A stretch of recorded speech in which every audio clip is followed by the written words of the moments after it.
Okay, so good afternoon. Okay, this time we will be discussing lesson 2 of unit 1. So our focus here would be on paradigm shift from teacher-centered to learner-centered teaching. Okay, so in lesson 1, we had an enumeration of the differences between teacher-centered and learner-centered teaching. Okay? Although in the subsequent slides, you will find out that part of our discussion will again be the characteristics, the differences of these two approaches in instruction. So perhaps we recall some of those which we have already discussed in lesson 1. But at the same time, we look into um, these two approaches once again in this lesson. And why is it entitled paradigm shift? No? Because it is our hope, no? If you look into the lesson objectives, it is our hope that we don't only come to recognize the differences between these two approaches in instruction, but we also come to embrace, no, the need to shift from a teacher-centered to a learner-centered teaching. No? Because, of course, as future educators, um, our goal definitely is not merely to be indoctrinating our students, but um, to serve as facilitators instead. No? So remember, I would always say that as teachers, we don't have the monopoly of knowledge. So much that it is expected that in terms of information or in terms of knowledge on the subject matter, we should know more than our students, but um, it must be our goal to facilitate learning in such a way that we also let our students come into the picture of the learning process, um, making them engage and involving them along the way. Okay, so kaya yung title ay paradigm shift, no, from a teacher-centered approach to a learner-centered one. Okay? So, um, perhaps I think I have uh, asked you this even in lesson 1, no, as to which among the approaches are or is best. And I guess you also have said your peace of mind regarding this, no? Nung nagdi-differentiate tayo nung dalawang approaches na banggit ninyo on your perspective as students na mas malayo, mas mabisa ang learner-centered education dahil nga involved at engaged yung student, active siya in terms of the task and even the responsibilities in the teaching learning relationship. Okay, so we try to look into again these two approaches. So these are the two basic approaches to teaching or to instruction. You have your teacher centered and your student centered approach. Okay, so um nabanggit ko kanina na hindi ito yung unang beses na titingnan natin ang mga approaches na ito. Okay? Pero sa susunod na mga slides, makikita natin yung pagkakaiba ng approaches na to. So, kung titingnan natin mismo yung salita, no, teacher-centered, from the very word teacher-centered, in a teacher-centered learning environment, definitely the highlight would be the teacher. Okay? So again, bakit?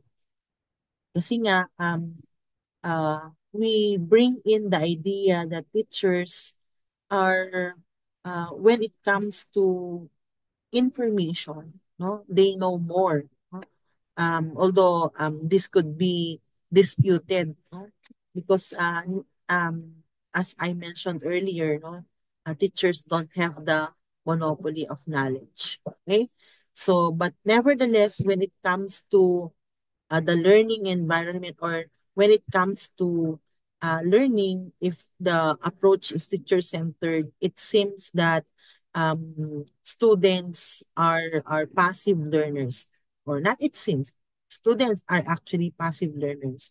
So most of the tasks are done by the teacher as compared to that of the student-centered approach, no? Of which the student plays active role in the learning process. Okay, so I think I made mention that the succeeding slides would be um, about the comparisons of these two paradigms, or of these two approaches, teacher-centered and learner-centered. Okay? So you could see in the first column that when it comes to the characteristics of teacher-centered as an approach to instruction, for teacher-centered, knowledge is transmitted from teacher to student. Okay? So it seems that the student are just but there to listen and to comply or to obey upon the order of the teacher. Okay? So they in fact receive information passively. Okay?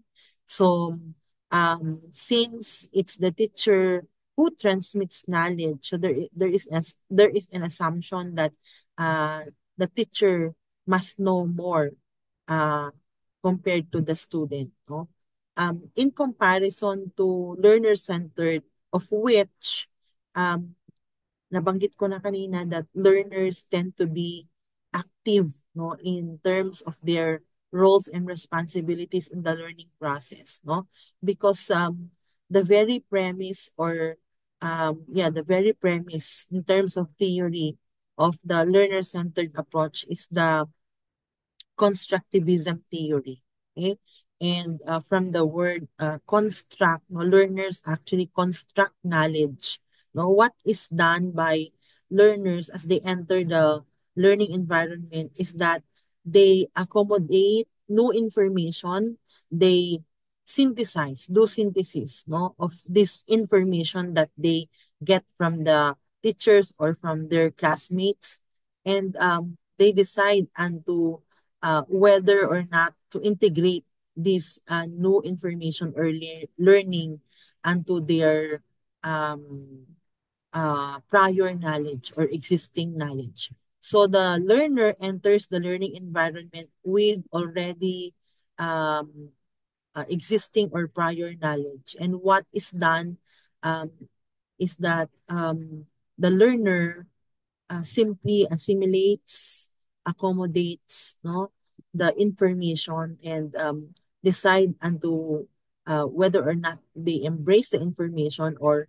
whether the prior information they have, or the prior learning they have should be discarded to give way in the new information. Okay, so I think I had given some sort of examples of that when we discussed the same in unit 1, in lesson 1.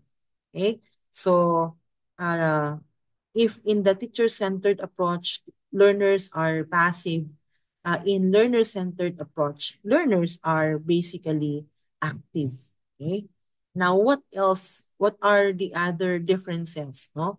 So when it comes to teacher-centered, the emphasis is on acquisition of knowledge. Okay? So irrespective of whether it will be used or not, uh, since it is part of what is taught by the teacher, then I have to accept and acquire this information. Okay? As compared to learner-centered, the student or the learner does not merely accept information, but um, perhaps would also think about how useful this information is, or how could he or she utilize the information that is shared by the teacher. So it says here, emphasis is on using and communicating knowledge effectively to address emerging issues and problems in real life context. No? So in a learner-centered environment or learning environment, no, the learner does not merely um, embrace the information being shared by the teacher. But the the concern also of learners in LCT approach is that um, they would be looking into um, how could they be able to make use of this information or of the information they gain in their real life problems. Okay, so the as to the role of the teachers in a teacher-centered approach, their role is as an information giver. So it seemed they appear to be the source of information. Whereas in a learner-centered environment, the role of the teacher or the instructor is more of a coach or a facilitator. Okay? So the thing here is that if you're a facilitator, um, you're giving chances or opportunity for your learners to also contribute into the teaching learning relationship. Okay? So in terms of information, ha? So um kaya nga parang you are just there to coach because of your belief and your confidence that learners have with them skills and aptitudes, no? Which they could actually make use or which could be of help, no? For them to what? To understand that not only to understand the material but as well to share even no about the learning content. Okay? Now, what about the role of assessment in these approaches? No? So when it comes to teacher-centered, no, since it's more of acquisition of information, when there are assessments, definitely the purpose of the assessment is to test no, how much information you have acquired. And as to the um, uh, as to these facts no that you have learned no so paano yun matetest yun ay through objective type of questions no so um if you are given the material no tendencies are okay when you are being uh, assessed or given some sort of evaluation no, task no, to gauge whether you've learned the material or not. No? Usually, mga objective type of test ang lumalabas. Kaya ang tinitingnan, ang emphasis ng evaluation is as to right answers. No? So, compared to LCT na what there can be diverse way to assess whether a student learned something or not no so it's not only through paper and pen test no it's not only through objective type of test no but even some of the reflection tasks no that you give or that are given to you no could be some sort of what means and ways to determine whether you really have learned no, the content or not. Okay? So in a teacher-centered, no, it's more likely unidimensional, no? So parang it focuses on single discipline as compared to learner-centered na interdisciplinary, no? Yun din ang kagandahan kapag learner-centered, no? You would be able to relate one discipline from another, no? Like say for example, in this particular course, no? So ang course natin ay facilitating learner-centered teaching. May mga concepts, meron kasi yung ano, yung konsepto na interconnections of each of the discipline, no? So, yung dinidiscuss natin in one course may in one way or the other connect with the other courses or concepts that we discuss in other courses. No? So parang merong connection, merong um, yun nga, yung interdisciplinary approach. No? So merong concept na nasa child and ado, for example, na pwede rin nating i-bring out at gawing reference dito sa FASI. No? So meron ding mga in-explain dito sa FASI na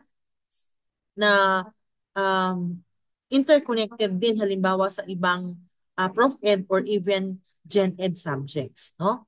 So yung interdisciplinary approach. Okay? What else? Okay. In teacher-centered, no, culture is competitive and individualistic, while in learner-centered, the culture is cooperative, collaborative, and supportive. No? Kasi sa teacher-centered, parang unidimensional nga siya. Teacher, tapos student. No? So, it seems that in terms of performance, uh, in terms of performance, um, the person, the learner competes by himself. No? So, I don't know if you call that as an advantage or if it would be better if you collaborate, you cooperate, or in a group task, for example, hindi ba, sabi nga nila, two heads are better than one, no?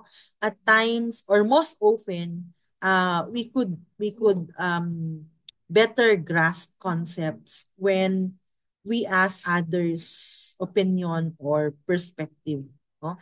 In the same manner that when there are tasks given in when there are tasks given in the class, no, tendencies are we could be more likely able to carry out the task if we have classmates to work with, no?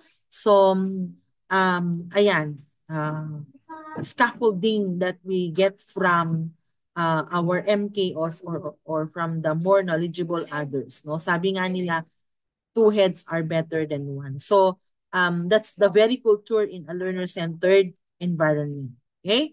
Now, what else? For teacher-centered, only students are viewed as learners. But in a learner-centered learning environment, both of the teachers and the students no actually may learn from each other. So kung naalala ninyo yung sinasabi kong bipolarity, no, bipolar process, the teacher learns from the student, on the other hand, learns from the teacher. Okay? Now, this time, we look into the different educational philosophies. No? So, one way also for us to understand the concept of teacher-centered and learner-centered teaching is to look into the different educational philosophies which are um, which are premised on these approaches. So meron tayong tinatawag na teacher-centered philosophy of education. Meron din tayong tinatawag na learner-centered philosophy of education. Now, bago nating tingnan isa-isa yung mga philosophies na yon, tingnan muna natin ang ating pagkaintindi sa concept ng philosophy of education. Okay? So etymologically, pag sinabi nating philosophy, yung love of wisdom, di ba yun yung lagi nating tawag dyan, pagpapakahulugan ng salitang philosophy, no? But when we talk about philosophy of education or educational philosophy, no, this usually are embraced by the teacher, no, as the instructor. Okay? So kung naalala ninyo dun sa lesson 1, tinanong ko kayo kung meron ba kayong naging ah, klase na masasabi ninyo na this is the best class ever, no? And as to um, your reason of why you thought that this is the best class ever, marami kayong nabanggit na rason at kasama doon yung teacher factor, no?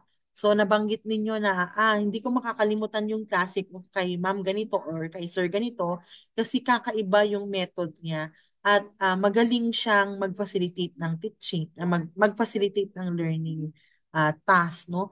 Magaling siya magturo at maganda yung kanyang mga activities o yung kanyang strategies, no? So, malamang makikita natin based on how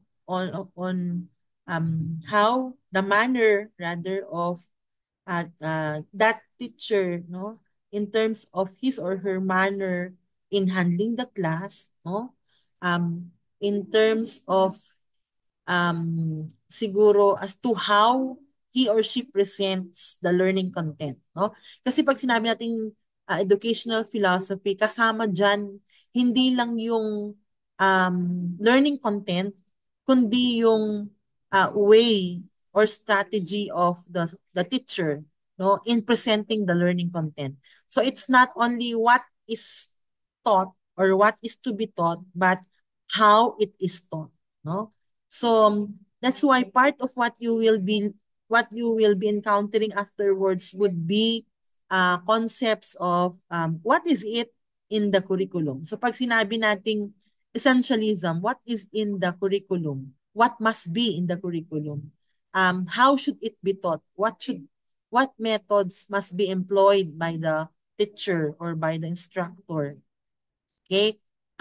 What is the aim of education? What is the goal of education? And what is the role of the teacher? So these are the very concepts that we bring along when we talk about philosophy of education. So philosophy helps teachers to reflect on key issues and concepts in education. So it gives teachers the idea of what must be taught, no? Siyempre, hindi naman pwedeng piliin ng teachers yon. What must be taught or the content, no? The learning content is, of course, dependent on what is contained in the syllabus, no? So, um, there's lesser control on the part of the teacher as to learning content because what is laid down in the syllabus cannot be shortchanged by the teacher, no? The freedom, yung sinasabi ng academic freedom, no? Where teachers come in, no? Where teachers could be or could have control with would be on the manner on how to present, no? So given these topics in the syllabus, what activities or what is the strategy of the teacher in presenting the content to the students, no? So doon papasok yung um philosophy, no? Okay, going further, when we talk about educational philosophies, I think na-mention ko kanina na merong teacher-centered educational philosophies at meron ding learner-centered educational philosophies. So in this context, we will be looking into the maraming mga educational philosophies, guys. Ha? Pagdating nyo ng third year, we will be looking into the different educational philosophies as espoused by the Western world, by the Eastern world, no? Pero this time, ang titingnan natin ay i-categorize naman natin siya as teacher-centered or learner-centered. Okay? So, ano-ano nga ba ang mga teacher-centered educational philosophies?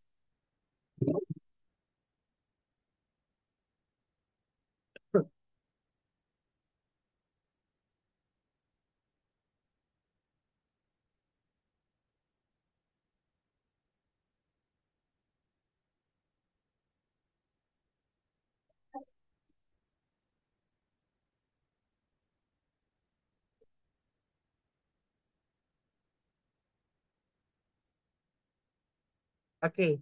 So, we have two philosophies actually which are classified as teacher-centered. We have essentialism and perennialism. Somewhat they share the same characteristics. Kaya nga siguro parehas sila na teacher-centered, no?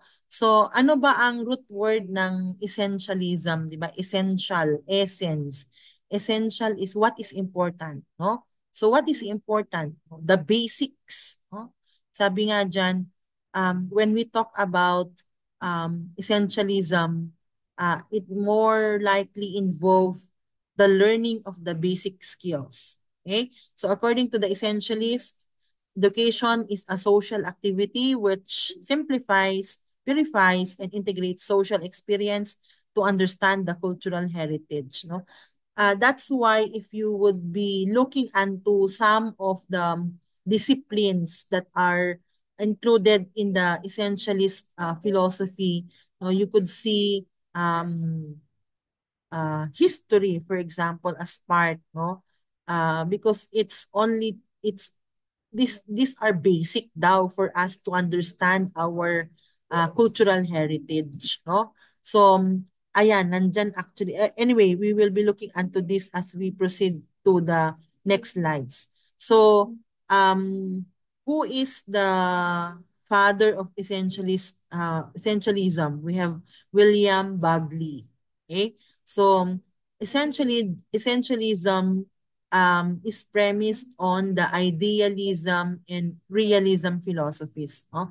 So ang idealism, um, it spouses no the principle that what is ideal are ideas. No? Kaya nga parang it suggests that schools role is more of a thinking institution. No? So parang what the school does is to um, stimulate, to develop no, the intellectual capacity of the learner. Okay? So most likely that's the rationale why essentialism also is focused on intellectual disciplines no? Like sciences, technology, arts. Titingnan natin yan afterwards kasi nandun yun sa next slide. No?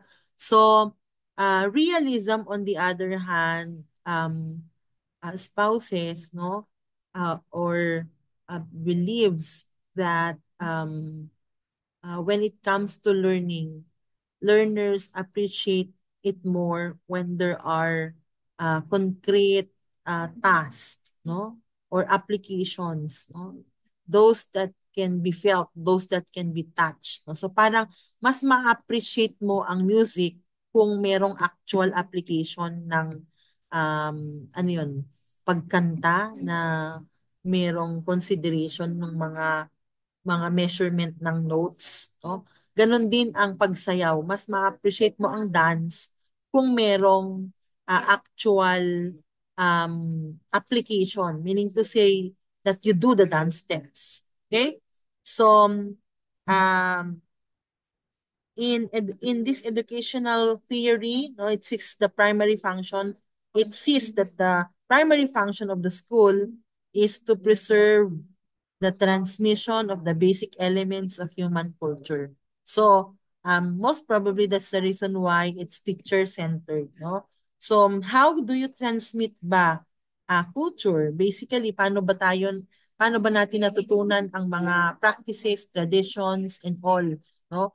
Well, it is transmitted from one generation to the other no, by words of the mouth. No? Siguro, in-explain sa inyo, ganito, or pinakita in act. No? Pinakita or nakita natin, naobserbahan natin. Okay? Now, these are the aims and the emphasis no, of essentialism. Okay? So, you have in there, you might have seen that these are actually the core, essentialism stresses on core knowledge in reading, writing, math, science, history, foreign language, and technology. Okay? So, yan yung binabanggit ko kanina na mga basic, no? So when it comes to disciplines, these are or this should be included in the curriculum. Okay? So I think along this we could somewhat tawag diyan concretize no the goal of essentialism which is academic knowledge no? Kasi syempre 'di ba wala tayong mga subjects or courses on reading, writing,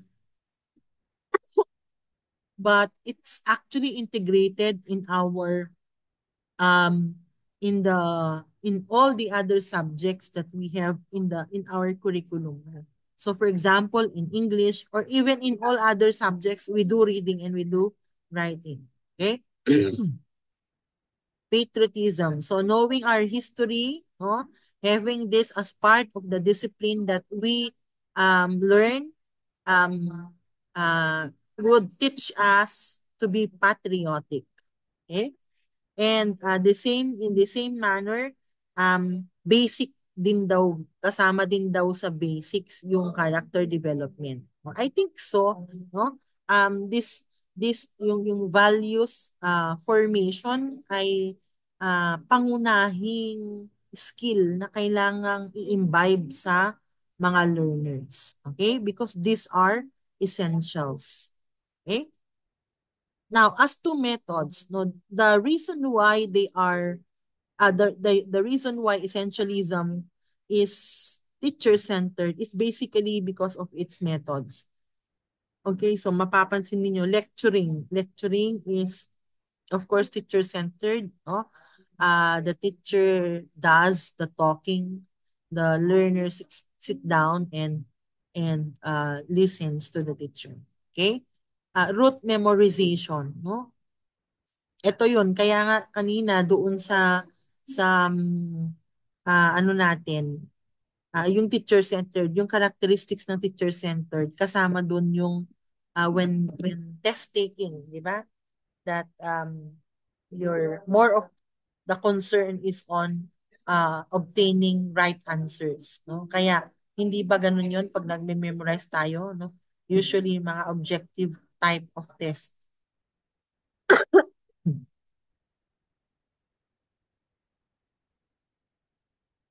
And I think importante pa rin guys, no? Especially in our context, no?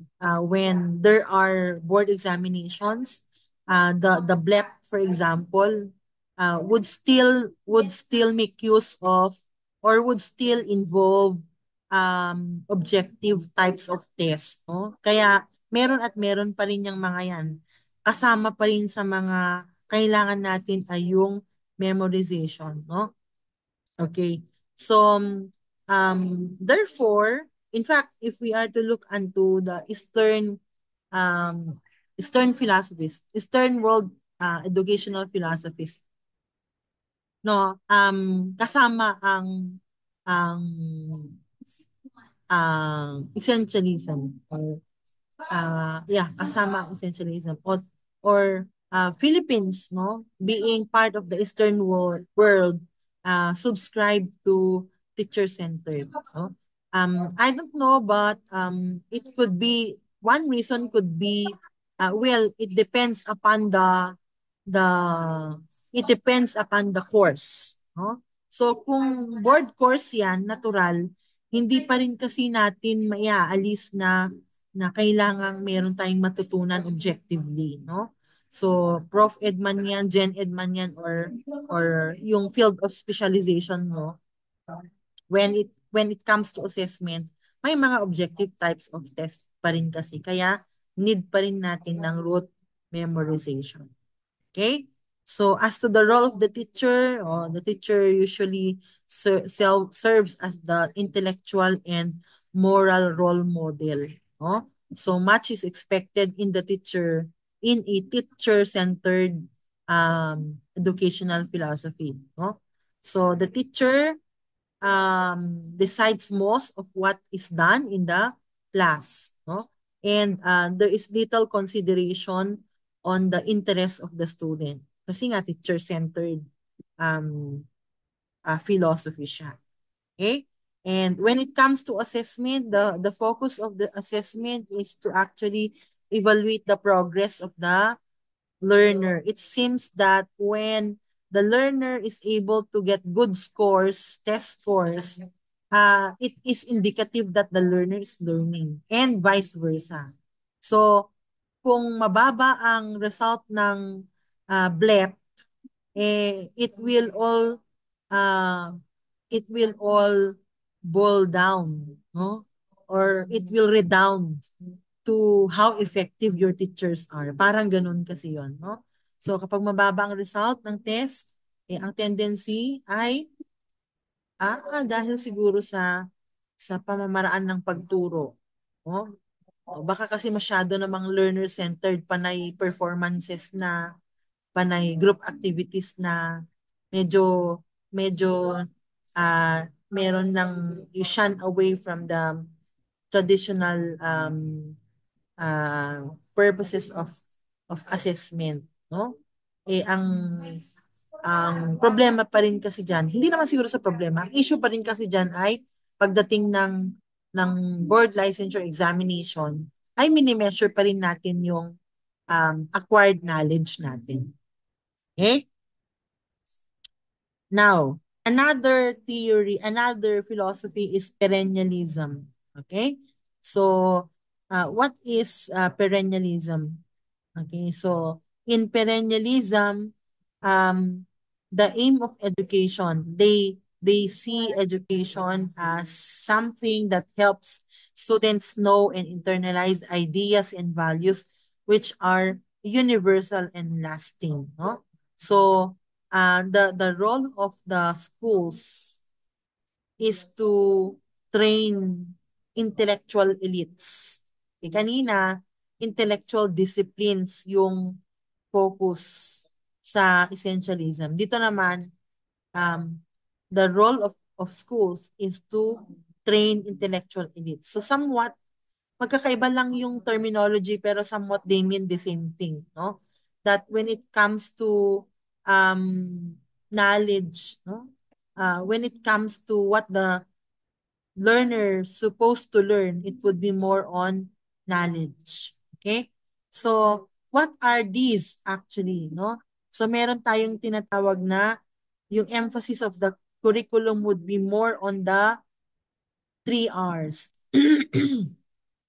Okay? So, reading, writing, and arithmetic muna na. So, math, English, language, history, and math, and even natural science. So there is these are comparative to the disciplines that were mentioned in the essentialist philosophy. Okay, so perennialism. Yan. Curriculum of perennialism stems from the great books, a collection of literature deemed in Western culture to be foundational, significant, and relevant. So this actually, perennialism actually is also one of the Western educational philosophy, which is teacher-centered.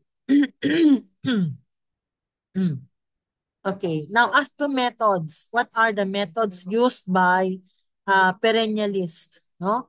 So sabi dyan, the method of teaching is rooted in mental discipline and in the training of the intellect. No? So it's more of the cognitive domain. Okay?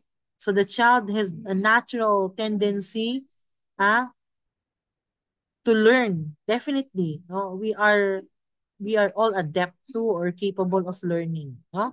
So, Socratic method, no? Ang Socratic method ay parang art of questioning, no? So, dialogue ba, no? And usually, the one in control of the dialogue is the teacher. Ayan, memorization pa rin. Okay? So, memorization. The role of the teacher, therefore, is what? To guide the educational process. Although they serve as the main actors, kaya siya teacher-centered.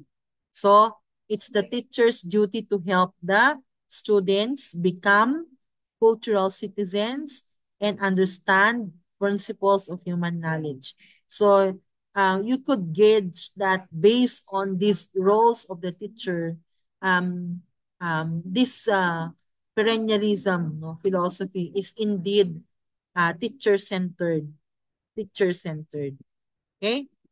Now, moving further, we also have learner-centered philosophies. No? So we have here pragmatism, humanism, and reconstructionism and constructivism. Okay? Hindi na masyadong mahirap intindihin yung constructivism kasi nabanggit na natin ng ilang beses yan. So tingnan natin yung iba. Actually, they somewhat share similarities. The fact that they are all considered learner-centered. Okay? So what do we mean by pragmatism? Okay? So, how do pragmatists view education? Education should help an individual to meet human needs and solve problems and thereby enable an individual to lead a happy life. So, schools should therefore help students to grow. The school, according to Dewey, is a miniature society which prepares the child for future life. So it seems that the school serves as a laboratory of or for learners, no? Um, where they could experiment about um, aspects of their lives. No? So um, since we are considered social animals, no? It is we could learn best, no? When we are in a group of individuals when we are in a group of individuals kaya nga dyan, no? When we are in a society, no? So the very fact that schools in itself is a society because it composes of different individuals from different walks of life, diba? So we have teachers, we have students, we have personnel. Okay, and they all come from different backgrounds. And we see amidst the differences in the backgrounds, uh, we learn from each other. We learn from each other. No? So now, what about pragmatism? What's the aim of education? So it aims at the harmonious development of the educand. So that now answers why it is learner-centered. The focus is on the educand or the learner. And the concern of pragmatists is the holistic development of the learner. So the aim of education is to direct the impulse, interest, desires, and abilities towards the satisfaction of the felt wants of the child in his environment. So there is now a consideration of what the child needs, what the learner needs.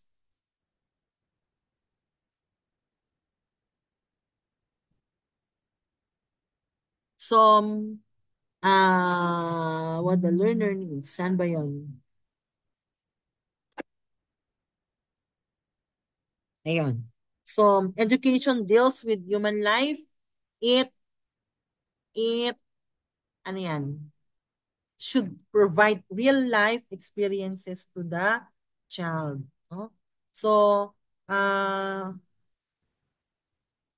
the school should provide real life experiences. So if there are activities, not necessary that there is a simulation of what is taking place in the real life world, but at least um, those that we learn must somewhat be applicable to real life context. So there must be an understanding on the part of the child that you see all of these things that you learn inside the four corners of the classroom can actually be utilized in outside the classroom, no? So halimbawa in arithmetic, no?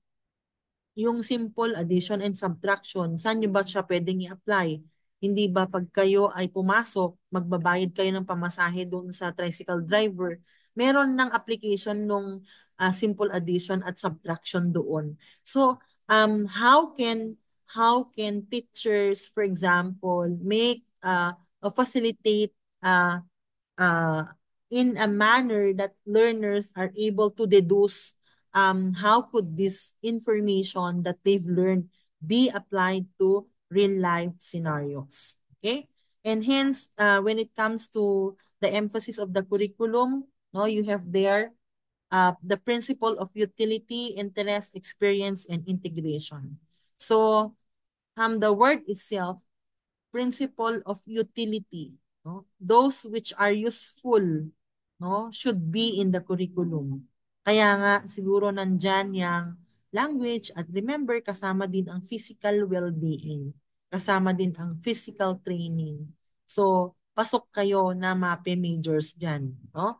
So, what am I saying is that a pragmatist philosophy would always believe unto education as something that aids, no, um, in the not only in the holistic development of the child, but in one way or the other, uh, that information learned in this subject or in this particular philosophy um, would be applicable, no, to uh, real life scenarios. So nabanggit ko naman na yan kanina. Principle of interest, tinitingnan din kung ano ang needs at interest ng bata. Okay? Ano pa? Experience. Kaya nga kanina, di ba, sabi ni John Dewey, the school is a miniature society where which provides real life experiences to the child. So the principle of experience and the principle of integration. So the curriculum is so flexible and dynamic. You might be asking, ma'am, may katotohanan ba yan? Somewhat. I mean, yes, no, in our context, in the Philippine context, the curriculum changes, adapts to the need of the society. So it more likely can be modified, no, based on um, what is the need of the people in the society or in the community, no?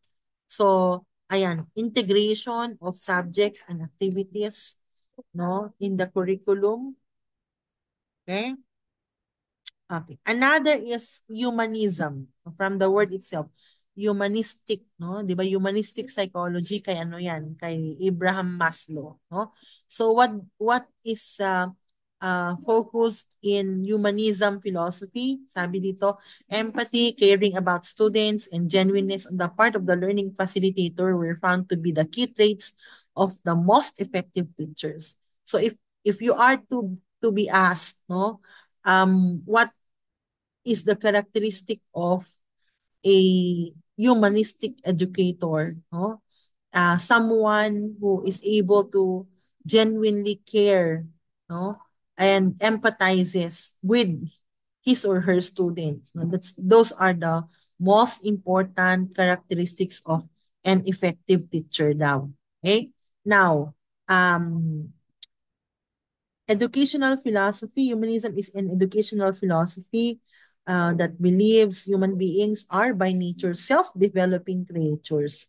No? So meaning to say, it seems that it's part of our natural course of development. No? We are self-developing creatures. Meron tayong capacity to develop. No? Cognitively obvious naman. No? And as such, the responsibility of the educator is to create an environment in which students can do their own growing. No? So students are able to what do you call that? Parang they are able to um grow naturally, no? Meaning to say if they have potentials, the learning environment is so conducive for the development or nurturance of those potentials that they have, no? So madali bang ano yan, madali bang i-achieve yan? Siguro kung talagang um, ang tanging consideration lang natin ay uh, yung learner. No? Pero again, in in in reality kasi, no, hindi naman ng 100% na si learner lang ang consideration natin, no? Kasi we still have to look into other factors. But definitely kasi there can be no education kasi without the educand, no? So what is or who is put unto the limelight is the the learner. Okay? Now, going further, what's the aim of humanism? The goal of humanistic education is to contribute to the development of a positive, self-reflecting, caring human beings. So the goal of education would be more related to the ideals of personal growth, integrity, and autonomy. No? So para bang sinasabi na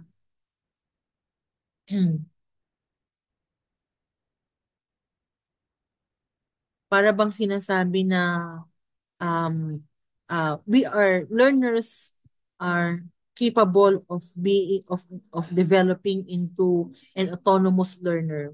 Uh, Possible, pwede silang maging independent learner kung hahayaan mo lang at kung bibigyan mo lang ng pagkakataon, no?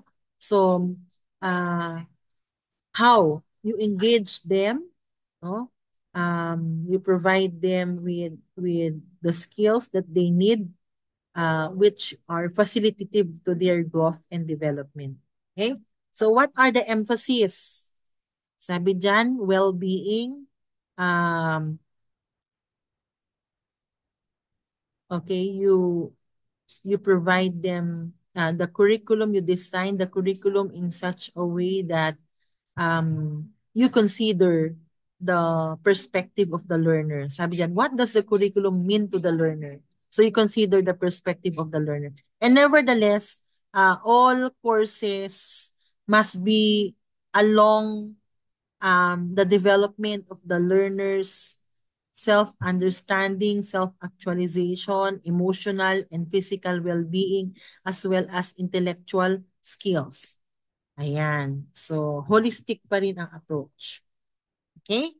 And then, we also have methods. Mhm. Participatory and discovery method. No? So, that's more of the, ano ba yan? Participatory, you let them engage. No? You let them discover what is it that they are capable of.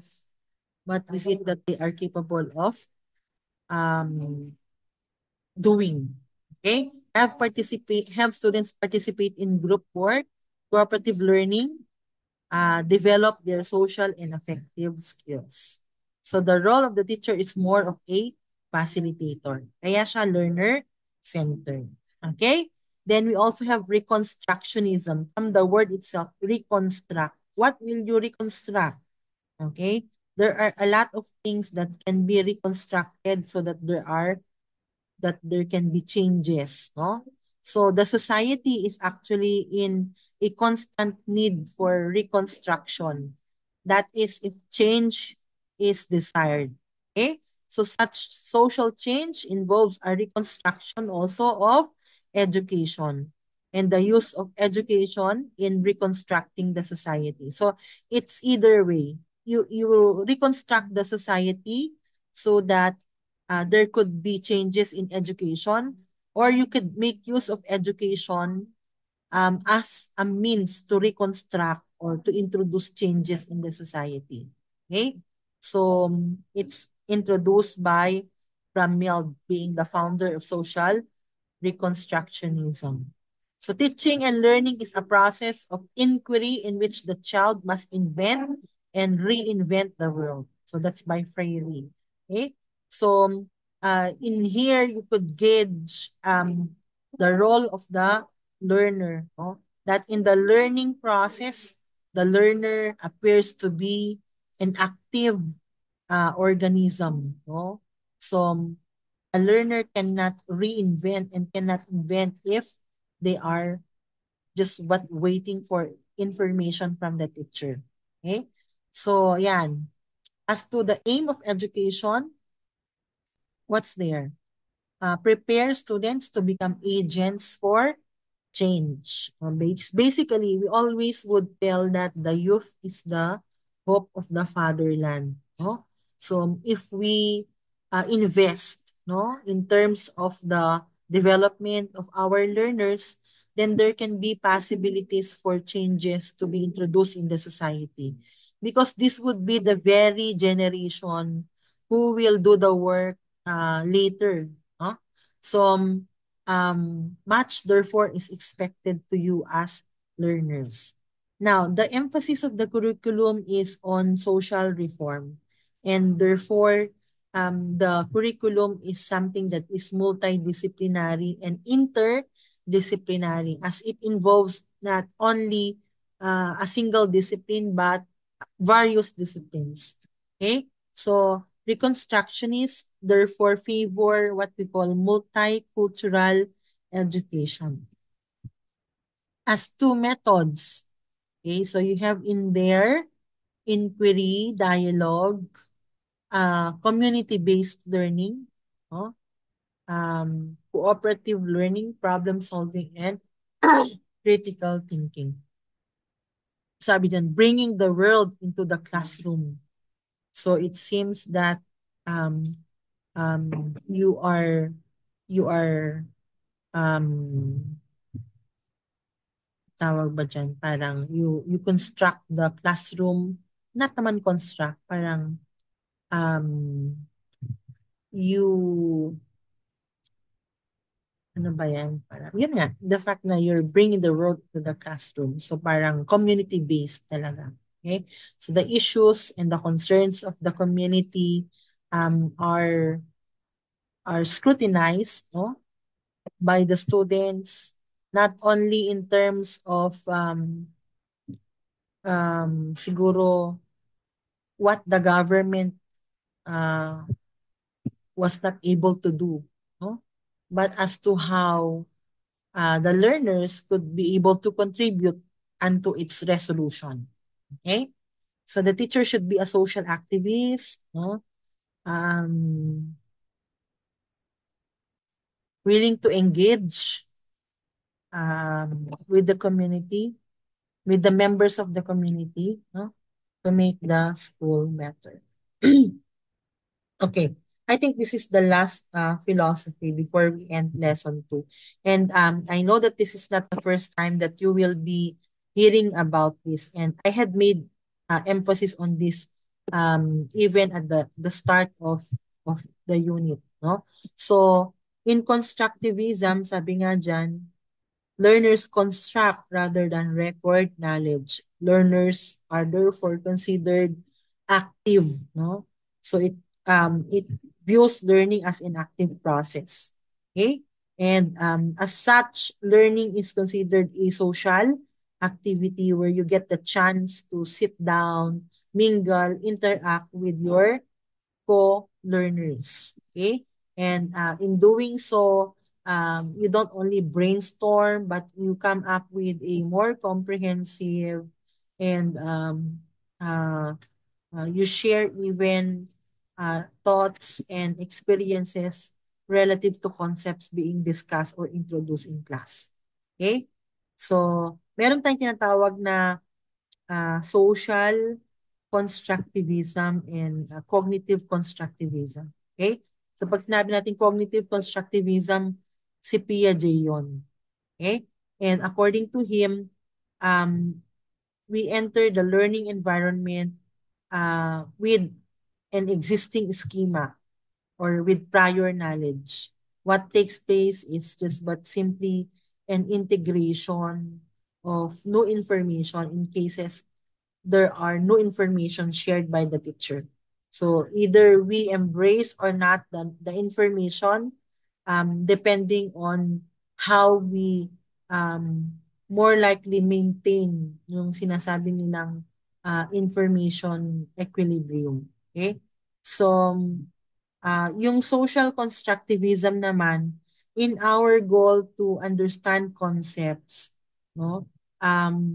We resort to people around us. Kaya nga merong MKO, more knowledgeable others, as again espoused by Lev Vygotsky, no? So we tend to interact with people around us. We make use of our capacity, for example, for language, our ability to communicate, no, in order for us to uh, actively participate in the learning process. Okay? So, what's the aim? Kung marami, merong 7 pedagogical goals of constructivist learning. Sabi dyan, first is to provide experience with the knowledge construction process. So it's the students who determine how they will learn. Okay? So kaya nga rin siya papasok doon sa tinatawag nating learner-centered. In fact, ito yung pinaka-groundwork ng LCT. So in terms of not only how they will learn, but as to what they provide in the class to really understand and resolve issues. Also, evaluation of alternative solutions, authentic tasks. When there are tasks embedded to the the course, what do they do? No? They participate, they actively involve. Okay? Through collaboration. Okay? And there are also use of multimedia, the use of multimedia. Okay? Ano pa? Um, Concepts like reflection and metacognition. Awareness of the learning process. No? So you get the chance to be aware of how you learn. Okay? And um, knowing how effective your learning strategies are, you make use of this, no? Um, as you go through the learning process. Okay? So the emphasis is on students' interest. Um, Curriculum must be tailored, no? Focusing on students' interest, knowledge, and experiences. Okay? So what's the teaching methods? Ayan. Ayan. Active engagement such as experiments, real-world problem solving. Okay. Siyempre, depende naman yan sa course, di ba? Kailangan naman mag-experiment ka, halimbawa saan? Sa isang subject naman na hindi kailangan ng experimentation, di ba? So, well, you can devise, make use of these strategies, siguro alter or modify it so that it would be fitting to the course that you teach. Okay? Definitely, mga student-centered na methods tong mga. Okay? And then, we also have the role of the teacher, again, as a facilitator. Okay? I think that's where we end it up. No? So that's for lesson 2. Okay? I will be doing another video lecture for lesson 3. So, I think I will give this as an assignment so that by next week you would be able to um submit. I will be giving you the instruction in your GC. Okay? So with that, thank you and God bless.